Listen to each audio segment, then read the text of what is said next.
નમસ્કાર દર્શક મિત્રો, તના સમાચારમાં આપનું સ્વાગત છે। સુરત પાલિકા વિરોધ પાર્ટીનું વિરોધ પ્રદર્શન કલેક્ટર કચેરી ખાતે કોર્પોરેટર શિક્ષણ સમિતિના સભ્ય અને પ્રદેશ મહામંત્રીનો વિરોધ। સુરતની શિક્ષણ સમિતિની 207માંથી 187 ફાયર એનઓસી જ નથી।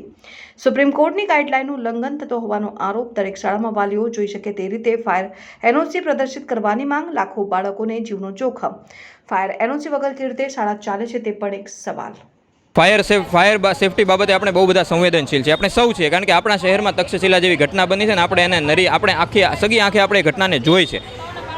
31 જાન્યુઆરી 2022 સુધીમાં માનનીય હાઈકોર્ટનો આદેશ છે કે 31 જાન્યુઆરી 2022 સુધીમાં ગુજરાતની કોઈ પણ શાળા એવી ન હોવી જોઈએ કે જે ફાયર એનઓસી વગર ચાલતી હોય। તમામ શાળાઓએ એનઓસી લેવી ફરજિયાત છે અને આને ઝુંબેશના ભાગરૂપે ચલાવવાનું હતું। આજે આપણે જે શહેરની વાત કરીએ છીએ એ શહેરમાં ભાજપના અધ્યક્ષ અહીંયા રહે છે, ગૃહમંત્રી, શિક્ષણ મંત્રી, કેન્દ્રીય મંત્રી આ શહેરમાં રહે છે।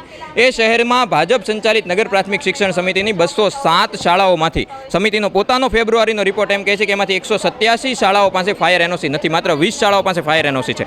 જો તમે ફાયર સેફટીની સુવિધાઓ આપી છે તો તમને એનઓસી આપવામાં શું વાંધો છે? સુપ્રીમ કોર્ટમાં જે રિપોર્ટ રજૂ કરવામાં આવે છે MHRD મારફત નગર પ્રાથમિક શિક્ષણ સમિતિ દ્વારા એ પણ ખોટા રજૂ કરવામાં આવે છે। અમારી માંગણી છે કે ગુજરાતની તમામ શાળાઓમાં વાલીઓ જોઈ શકે એ રીતે ફાયરની એનઓસી પ્રદર્શિત કરવામાં આવે, જેથી કરીને વાલીઓ આશ્વસ્ત થઈને પોતાના બાળકોને શાળામાં મોકલી શકે।